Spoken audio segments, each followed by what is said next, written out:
Du nouveau à Fungurumé, plus question de pleurer avec le problème du logement, divertissement et détente. Papa, maman, homme d'affaires, businessaire, chef ambitieux, découvrez le luxe, confort à leur apogée.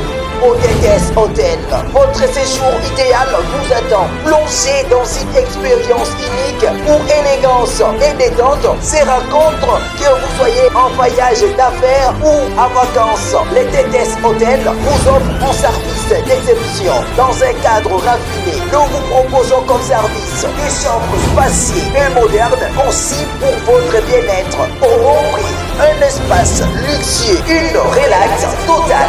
Nous sommes sur l'avenue des Failles, quartier d'Ipeta, derrière complexe scolaire La Colombe, qui se trouve à Kassolono, non loin du pont d'Ipeta. Pour plus de contacts, écrivez-nous, appelez-nous sur plus 243 99 77 95 150 plus 243 99 77 95 150. TTS Hotel où le luxe rencontre l'émotion.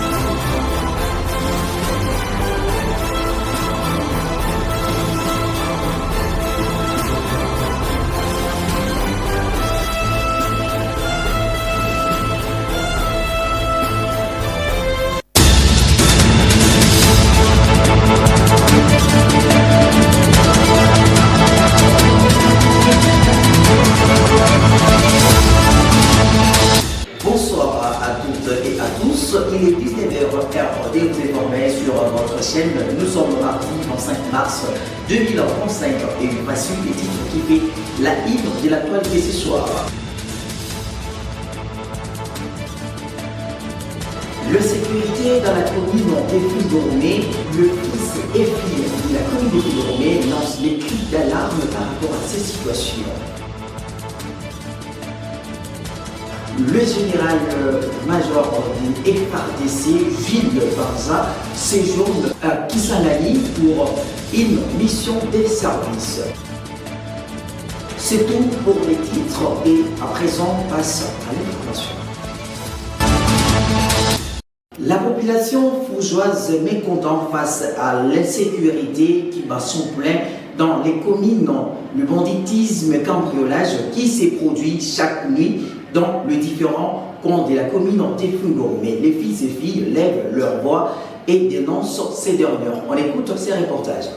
La commune de Fungurumé, située dans la province du Lualaba, en République démocratique du Congo, fait face à une recrudescence de l'insécurité entre les vols armés, braquages et violences communautaires se dégrade malgré la présence de forces de l'ordre. Les attaques se multiplient dans le quartier de Fungurumé, ciblant bien le civil que les infrastructures économiques. Les habitants dénoncent des agressions chaque jour perpétrées par des groupes de bandits non identifiés.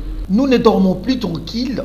Des gangs attaquant les maisons, volant nos biens et menaçant de tuer ceux qui résistent, témoignent l'un des habitants du quartier Barrière Soko. Le mototaxi, moyen de transport principal dans la commune de Fungurumé, sont particulièrement visés. Plusieurs de conducteurs ont été victimes d'agressions, certaines perdant leurs moyens de subsistance du jour au lendemain. Malgré la richesse minière, cuivre, cobalt de ces régions, une grande partie de la population vit dans la précarité. Fungurumé abrite d'importantes concessions minières exploitées par Tank Mining Fungurumé, TFM. Ainsi, l'industrie minière générée, déversée, les habitants déploraient un manque de retombées locales, portant du doigt l'afflux de travailleurs étrangers et la spéculation foncière comme facture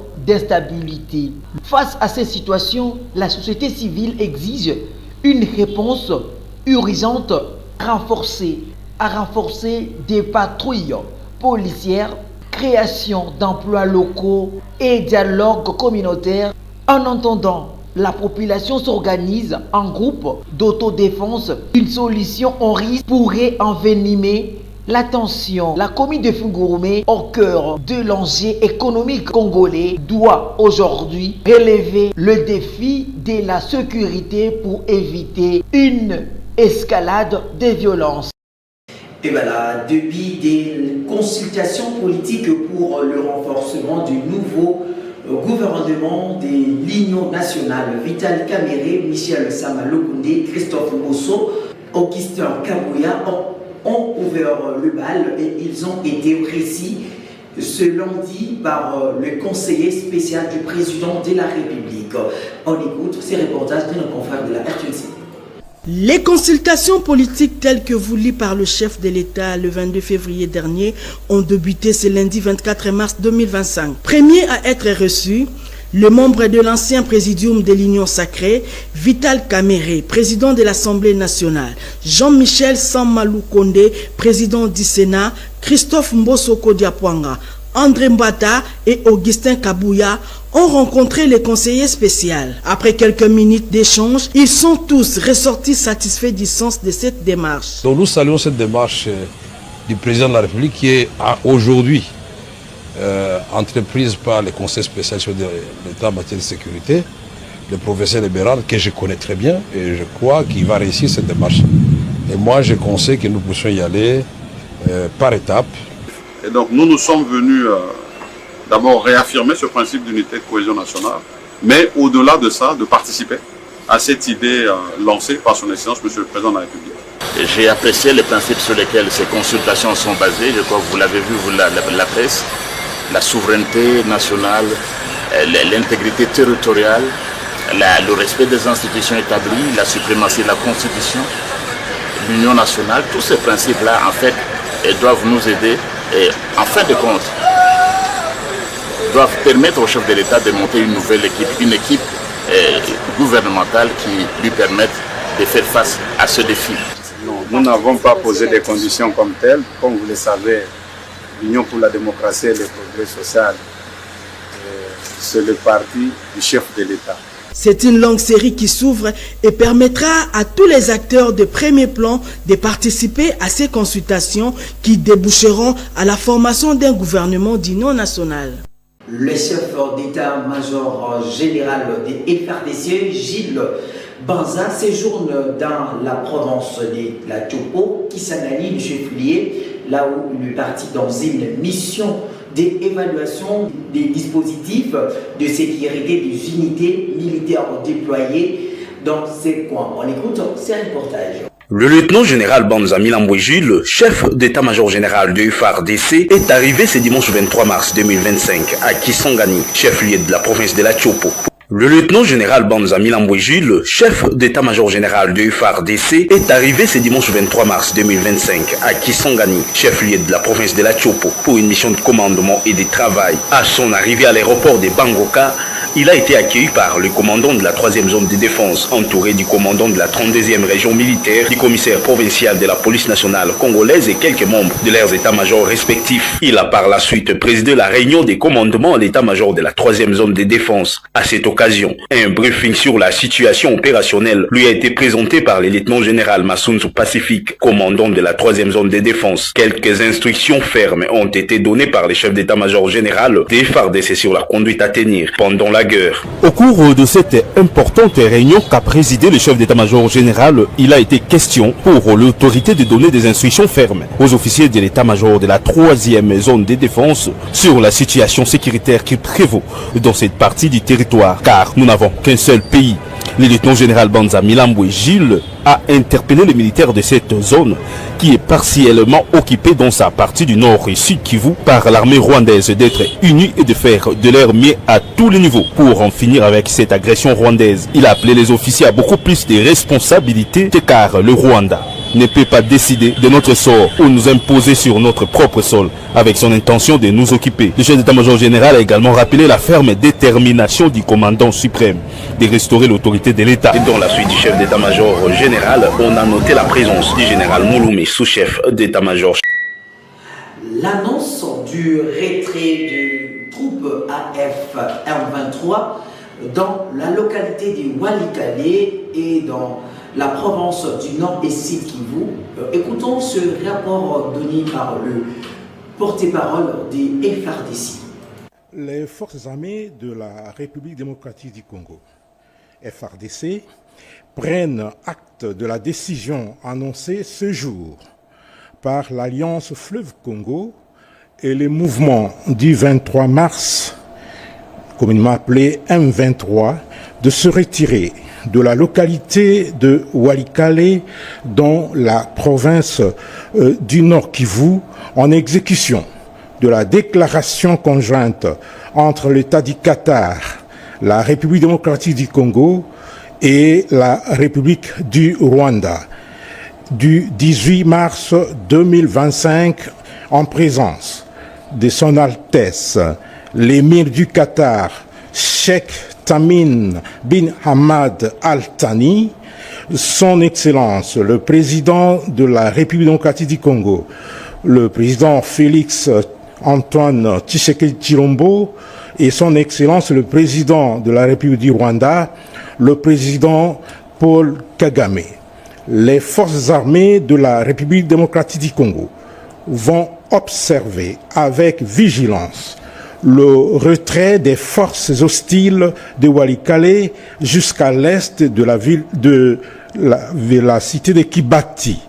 Les FARDC vont s'abstenir de mener toute action offensive contre les forces ennemies tout en enjoignant les forces d'autodéfense congolaises à en faire autant afin d'encourager la désescalade et la poursuite des processus de Luanda et de Nairobi et privilégier les discussions de paix et l'aboutissement des discussions récemment entamées à Doha au Qatar et à Washington d'ici aux États-Unis d'Amérique dans l'intérêt de la paix. À ce stade, les forces armées de la République démocratique du Congo, tout en restant mobilisées, se réservent le droit d'intervenir à l'observance de tout mouvement hostile qui s'avérerait être de nature à compromettre la pause des combats ainsi qu'à menacer la sécurité des populations et de leurs biens, tout comme l'intégrité du territoire de notre pays. Le rapport national de la RDC a été adopté à l'unanimité ce lundi 24 mars 2025 en Genève, Suisse. Et c'est là entré dans les cadres de l'examen de réunion périodique universelle. Ensuite, c'est le reportage de notre confrère de la RDC. Le rapport national de la République démocratique du Congo a été adopté à l'unanimité ce lundi 24 mars 2025 à Genève, en Suisse.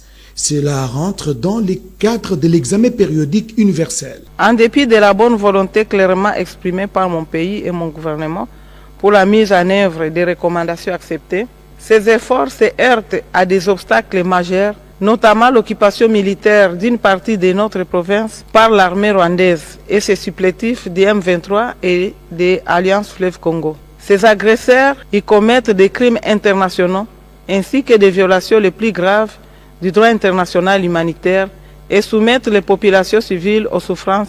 Le Rwanda soutient activement les groupes rebelles M23 qui opèrent dans l'est du pays, particulièrement dans la province du Nord Kivu et du Sud Kivu. Le Rwanda fournit des armes, du renseignement et des troupes au M23 et au AFC, ce qui alimente l'instabilité dans l'est du pays. Au sujet des recommandations formulées par ses pairs, la ministre des Droits humains, Chantal Tchanvou-Manvita, réagit. 284 recommandations ont été formulées à l'endroit de mon pays. Pour y donner suite, 235 recommandations ont été acceptées et 49 autres ont été notées. L'élaboration d'un plan de mise en œuvre des recommandations acceptées. Pour rappel, la situation des droits humains de la République démocratique du Congo était au cœur de l'examen le 5 novembre dernier, toujours ici à Genève, en Suisse. À cette occasion, 284 recommandations avaient été formulées par les différents membres du Conseil des Nations Unies aux droits de l'homme. La délégation congolaise a accepté 239 recommandations et noté les restes. 56 ans d'anniversaire de la mort du héros national Joseph Kasavubu, Judith Souminois rend hommage à ces héros politiques au cours d'une cérémonie organisée à sa mémoire. Plusieurs autorités politico ont pris part, à l'occurrence des députés, sénateurs. On écoute ces reportages. Pour rendre hommage à Joseph Kasavubu, la patronne de l'exécutif central a déposé devant son monument une gerbe de fleurs avant d'effleurer de ses doigts la table de travail en bois bien conservée et d'examiner les documents signés par celui qui a présidé à l'avenir de la RDC après l'indépendance.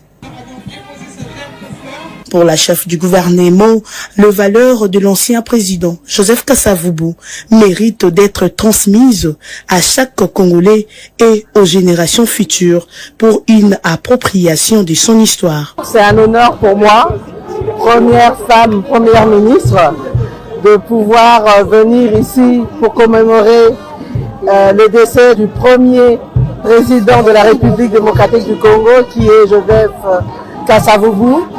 C'est lui, il fait partie des pères de l'indépendance. Il a été quelqu'un d'une intégrité forte. On a pu le voir pendant son parcours à la présidence de la République. Et ce sont aujourd'hui des valeurs que nous voulons relever, que nous voulons partager avec l'ensemble de la population, en commençant par la population Congo, mais aussi avec l'ensemble du pays. Quand on parle d'unité nationale, il a pu démontrer ces valeurs-là, cette unité, cette cohésion. Et je pense qu'on devrait faire suivre l'exemple. Tous les nés Congo se sont ensuite retrouvés dans la cathédrale Notre-Dame du Congo pour une messe de suffrage dite en mémoire des 56 ans de la mort de Joseph Kasavubu. La notabilité Congo a ensuite remercié la première ministre pour cette communion fraternelle qui est plus qu'une symbolique. Pour rappel, Joseph Kasavubu, né en 1917 à Dizi, près de Tchela, dans l'actuel Congo central, est décédé le 24 mars 1969 à Boma. C'est tout pour ce journal. Je vous souhaite une excellente soirée. Merci de nous avoir écoutés. À très bientôt. Sabina RTS. Nous vous quittons sur ces informations. Bien, nous vous laissons dans les mains d'une bonne personne, Smoking DJ. Easy Yoga vous dit au revoir et on se retrouve prochainement.